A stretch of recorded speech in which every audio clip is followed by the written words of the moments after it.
Hey everyone, it's Ben Hardy here, and in today's video, we're going to be comparing the all-new Nissan Z to the Ford Mustang GT. Before we get in the video though, I do want to mention if you want to save time and money the next time you purchase a car, link to my car buying guide in the description down below. Let's get right into it.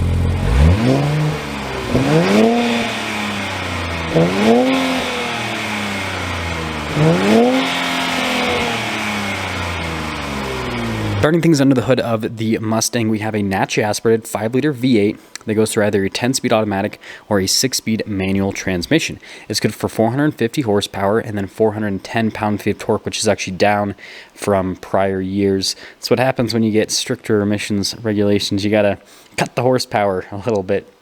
But still, really solid setup. Popping over to the Z, we have a twin-turbo 3-liter V6 that goes through either a 9-speed automatic or a 6-speed manual. It's good for 400 horsepower and 350 pound-feet of torque. Now, even though the Z is down on power, it does weigh a little bit less than the Mustang, about 100 to 150 pounds less depending on configuration. And then on top of that, being twin-turbocharged, it does better at high elevation, which is where I live. And so, funny enough, the cars feel pretty similar from an acceleration perspective just because of, the Z being a little bit lighter and then obviously the turbo aspect. Now going over the front end of the Mustang GT, you guys can see it has that cool like muscle car slash sports car aesthetic, which looks aggressive. You've got the accent pieces on either side of the hood, and the body lines just really pop with this particular paint color. And then notice with the headlight design, you've got that fishgill design with the daytime running lights and then pretty normal headlights. Got the turn signal amber light down below with the fog light, and then the grille's been blacked out. Mustang logo though, still in chrome. And then you can see with the front splitter, pretty aggressive. And yeah, I think they did a pretty good job. I do prefer the first iteration of the S550, but the newer version, the refresh looks pretty good.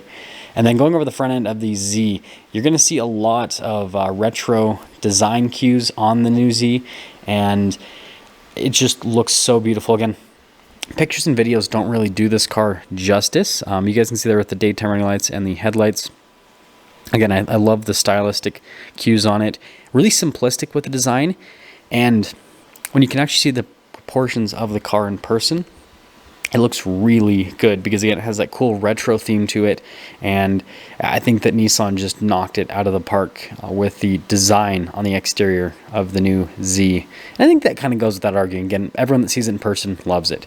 Now, going over the tire and wheel setup here with the Mustang, funny enough, they're actually they have a pretty similar setup in terms of the tire width and wheel size. They kind of do a pretty similar setup, but again, that also kind of makes sense because the cars weigh similar amounts. Notice we got Brembo brakes on this particular Mustang because it's got the performance package. Got the 5.0 badge with the side skirt, and I love the side profile on the Mustang. The front end, right, some people don't love this version of the Mustang, but the side just looks so good with the hips and the wing in the back and the blacked out wheels. It just, all comes together.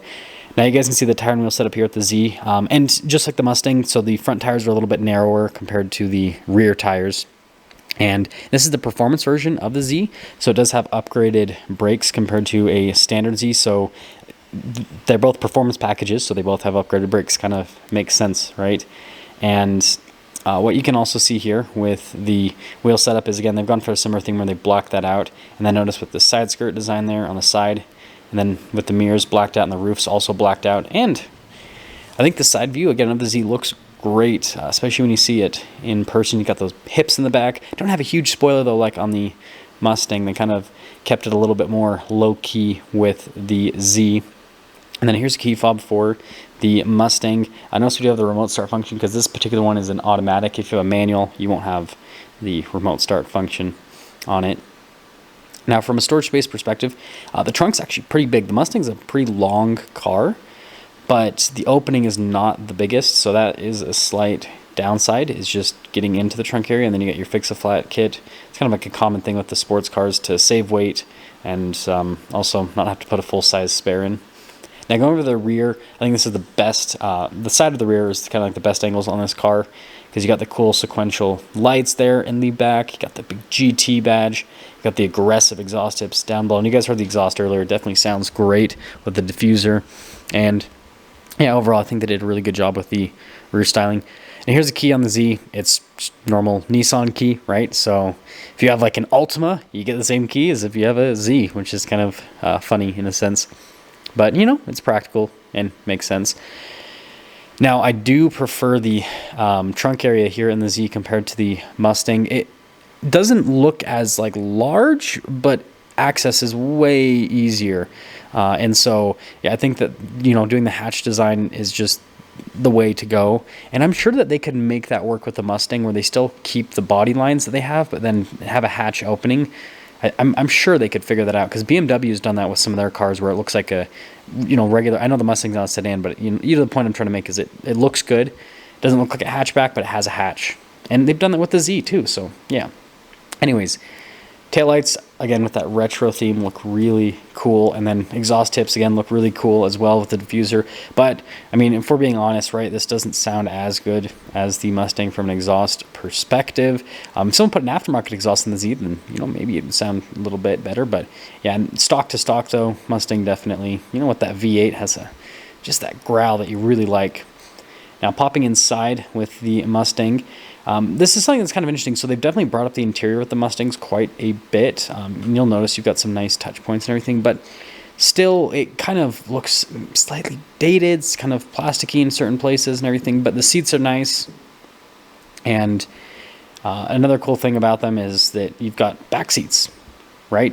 So you've got a little bit more storage space. And again, that's kind of why the Mustang's just like a bigger car, is because it's a 2+2 versus the Z, which is just a 2-seater. And the front seats have nice bolstering on them.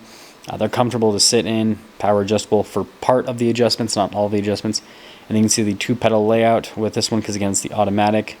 And yeah, again, I think they did a good job. Now with the Z, they've got like this cool little button for the keyless entry, which I figured I'd show you guys because, again, I just think it's like a cool way how they've integrated that. It just looks nice. Door handle's also cool with the opening.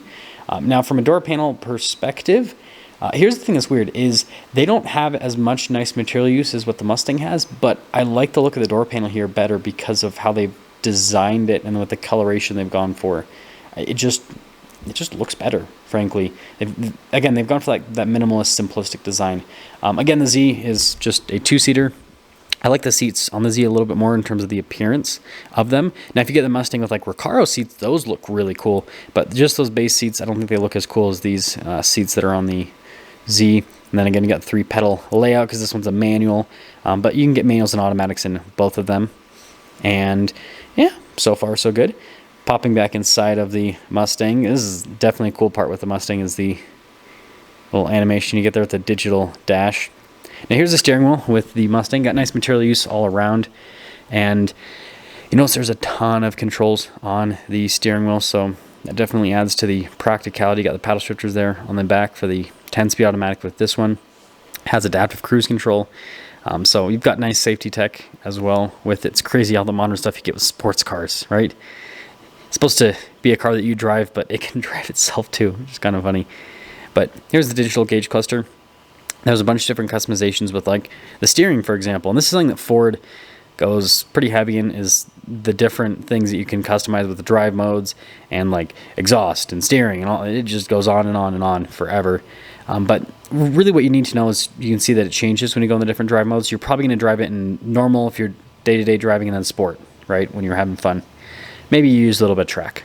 I love the analog gauges there on the dash. And then with the infotainment system, first off, you got the camera. Resolution's pretty good on the camera itself. You got a little zoom function. And as for the rest of the screen, response time's great. It's not huge, but it's easy to use. It's nicely integrated into the dash and gets the job done, right? As long as, for me, I'm pretty simple. As long as I can connect my phone, I'm happy. Notice dual zone climate. You got the heated steering wheel control as well. You got analog controls down below. Again, dual zone climate, heated cooled seats here with the Mustang. I love the look of the stop start button there. And then notice the hazard light button, you got the stability control button, and then the drive mode and steering mode button there with the toggle switches, which look really cool. Grabbing the shifter here, you can see that it looks pretty good and nice from a material standpoint, and it feels like you're doing something substantial. And then you guys can see with the little brake there, and then notice the storage space within the center console. And then opening up the glove box, pretty normal setup. And then notice with the dash on the material side of things, it looks pretty good.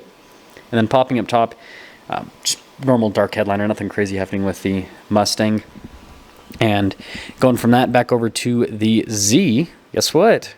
We also have a digital dash. Look at that. I love the animation with the Z. It's just like so over the top, but it's cool, right? Now here is the steering wheel.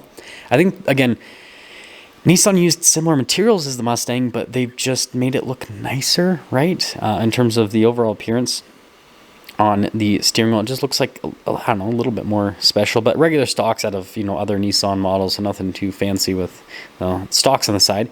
And then as for the gauge cluster, again, it looks really good. Resolution's great, and, it shows you different bits of information. I like having it on the boost gauge because it's cool to see that in real time. But yeah, I think they did a good job with the styling on it and having the tachometer front and center, right, which is the most important thing.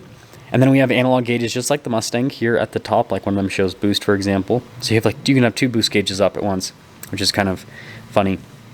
But yeah, they've kind of gone with that retro theme. Infotainment system, again, nicely integrated here into the dash. It actually looks like it's a part of the car rather than just tacked on like some cars will do. And I like how it's like lower down in the dash, just like on the Mustang, so you don't get as much glare. Backup camera, decent resolution on that as well. And again, all I care about is that I can listen to music, connect my phone, and you can do that with the infotainment system. So like, there's not much more that I could ask for. Analog controls down below. And so, yeah, I think they did good with that. Single zone climate. So, right, that is a little bit of a downside compared to the Mustang. Then you can see the storage space here. And then notice with the material use there on the dash. Again, they use about the same amount of nice materials as the Mustang, but it just looks a little bit better. That's just for your rev match than a regular stop start button. Now, we'll talk about the manual transmission in a moment, but you guys can see with the gear shifter here, notchy getting it into gear and all that. But I just want to make some comparisons between this manual and the one in the Mustang. The reverse lockout's kind of annoying on the new Z. I will say that. You have to like really push it over to get it into reverse, which again, like I said, slight annoyance. But, it's something that people just have to deal with. Heated seat controls right there, and then that's just to open up the hatch. And then you got a regular brake. I love the cup holder situation here at the center console. It's kind of interesting how they've laid that out. But, at least you get a center console, which is great. And then normal glove box. Again, practical from that perspective as well. And then just a darker colored headliner here at the top. Now, fully summing things up, like I said, they feel about the same from an acceleration perspective, at least where I live, where I'm at about 4,500 feet elevation. And then again, just turbochargers are king where I live. Now, aside from the acceleration, here's what I have to say about transmissions. Both of the automatics in the cars don't feel the greatest nowadays, because I've driven so many cars that have like super quick shifting automatics or dual clutch automatics. And so when you go from that to what the Mustang has and what the Z has with their automatics, they're smooth and they're quicker than older automatics, but those transmissions are going to date the cars in like 10, 15 years. I imagine people are going to only want to get the manual versions of both of those cars because the automatics are just not going to feel quick enough. And again, that's just at least my thought. But obviously there are benefits getting the automatic. It's going to be more daily drivable. But with both the cars, I would go for the manual transmission. Now, comparing the manual transmissions, it depends. If you get certain packages on the Mustang, not a GT, right? If you get like the Mach 1 that has the Tremec 6-speed, that is an amazing manual transmission. But if you get the regular GT manual transmission, if it's not the Tremec, right, it's not as good. But the Z transmission, the manual transmission, is just phenomenal straight out of the box. And so If the Mustang has the 6-speed Tremec, I love that just as much as the Z transmission. If it doesn't have a Tremec 6-speed, then I am not as much of a fan. And then from a driving perspective, they definitely do drive significantly different, right? Turbocharged versus naturally aspirated in terms of the power delivery, but also just the feel of the cars. The Mustang has just such a long nose, and it has this kind of like heavier feel going around corners. It can still corner really fast, but you definitely feel the weight in it, even though there's not a huge weight difference between the cars.